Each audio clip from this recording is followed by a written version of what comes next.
Wow.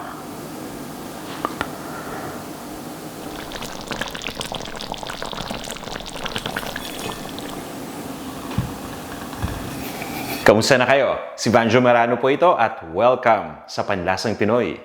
Ang sarap talaga ng pork spare ribs, ano? Pinakagusto ko dyan yung may sarsa, yung sinarsahan. Natikman nyo na ba yun? Kung hindi pa tamang-tama dahil para sa episode na to, ipapakita ko sa inyo kung paano magluto ng sinarsahang pork spare ribs.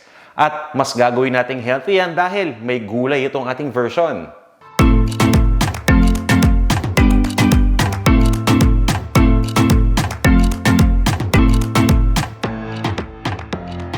Yung kumpletong listahan ng mga sangkap, makikita ninyo sa katapusan ng video na to. Kaya kung handa na kayo, tara na, magluto na tayo. Eto, nagpakulo lang ako ng tubig. Ang una natin kailangan gawin ay i-steam muna yung mga gulay. Meron akong dalawang klaseng gulay na gamit. Ito yung carrot na inartihan ko lang yung hiwa. Yan. At meron din tayong sitaw. Nakabili kasi ako ng sitaw kanina. Bibira lang yan dito sa location ko. So, isi-steam ko lang ito ng mga 3 minutes. Pero kung gusto niyo ng malambot na malambot yung gulay, feel free na tagalan pa yung pag-steam. Basta nasa sa inyo yan, ano? After 3 minutes ng pagkaka-steam, yan, okay na to. Saktong-sakto lang yung lambot nito para sa akin. And again, uulitin ko ulit, kung gusto niyo talaga ng sobrang lambot na gulay, feel free na i-steam pa to ng mas matagal. Tatanggalin lang natin to dito, ha? At isi-set aside ko muna. Tatabi ko lang muna to. Ngayon naman, iluto na natin yung pork spare ribs. Pininit ko lang tong wok. Ngayon, ready na tayo para lutuin yung pork ribs. Once na mainit na yung mantika, eto na, sibuyas.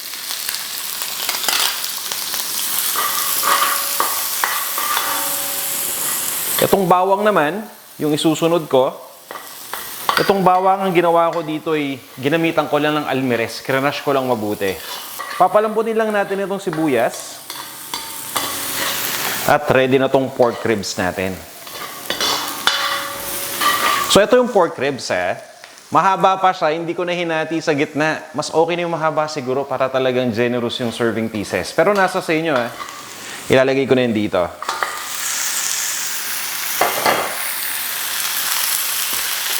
Diba? Yan. Ginigisa ko lang to hanggang sa mag-brown na yung outer part. So once na nag-brown na yung spare ribs ng ganyan, kumukuha lang ako ng toyo. Lalagyan ko lang ng toyo yan.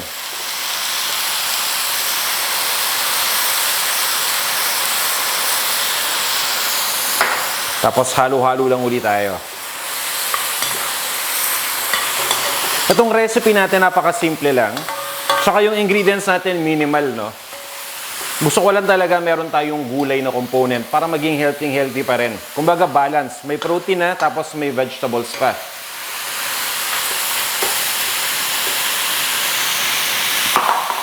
Kukunin ko lang itong aking tomato paste. So ito'y concentrated na tomato, ha? Kaya in paste form siya. Ang gamit ko dito kalahating lata lang. So yung maliit na lata, kalahati lang. Huwag nating lalahatin, ha, dahil baka naman umasim ito. Tuloy pa rin natin yung pag-isa. Yun. Maglalagay lang ako ng konting tubig.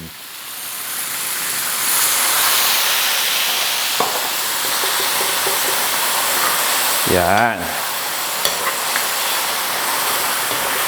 Tapos igigisa ko lang ito ng mga 1 minute pa.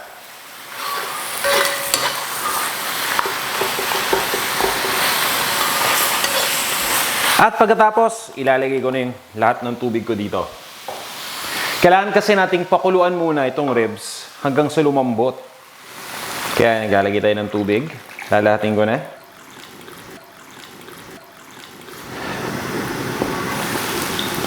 Pagkatapos niyan, papabayaan ko lang muna itong kumulo. Maganda to kasi, habang pinapa-evaporate natin yung tubig, unti-unting lumalambot ngayon yung pork. Pero para mas mabilis na kumulo, tatakpan muna natin yung lutuan. And at this point ay kumukulo na. Yan, rinig naman, di ba? Ilalagay ko na itong ating Knorr pork cube. Gumagamit ako nito kapag nagluluto ako ng mga dishes. Katulad na lang nitong sinarsahang pork spare ribs. So any stews, no? Dahil nga, nakakatulong ito para lalong magpalasa. Dahil kapag naglagay ako ng Knorr pork cube, nagiging buong-buo yung lasa ng pork dito sa akin niluluto.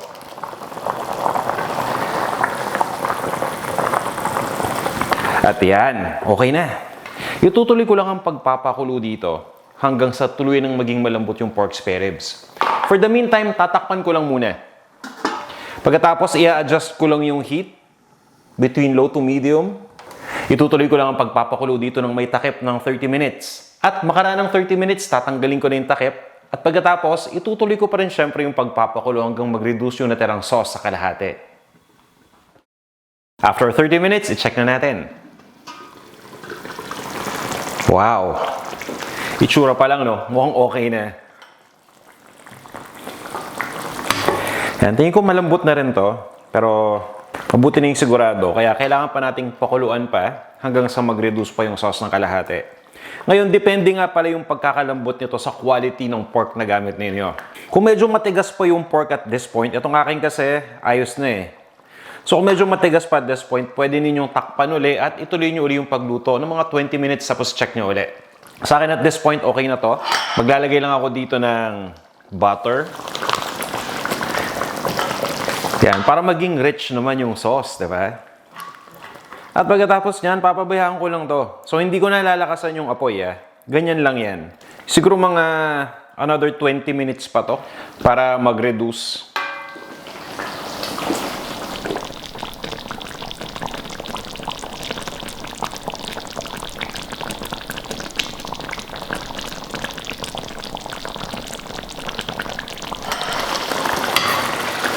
Ayan, so okay na to. Ito na yung pagkakataon para matimplahan natin mabuti.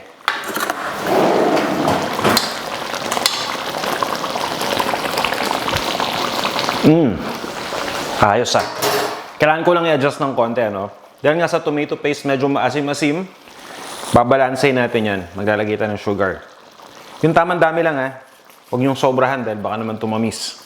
Tapos kailangan natin dito ng ground black pepper. Konting asin lang. Konti lang. Tapos, hahaluin ko lang to. At tatanggalin ko na yung ribs dito since malambot na. Ngayon, nasa sa inyo kung yung sauce na to, so kita nyo naman yung sauce, diba? Kung hindi pa kayo nalalaputan dyan, pwede nyo pang ipareduce yan. Pero para sa akin mukhang okay na. Diba? Simpleng-simple lang ang pagluto natin. Itong ating sinarsahang pork spare ribs. So guys, ito na ang ating sinarsahang pork ribs. Para makompleto, lagyan na natin ng sauce sa ibabaw.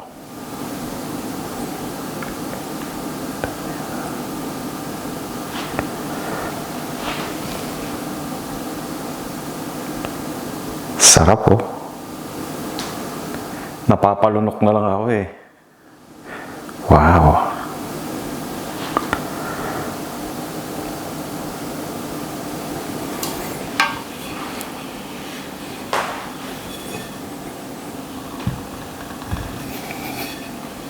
Guys, sana subukan nyo tong ating recipe at balik ulit kayo dito at mag-comment kayo. Sabihin nyo sa akin kung gaano nyo ito nagustuhan.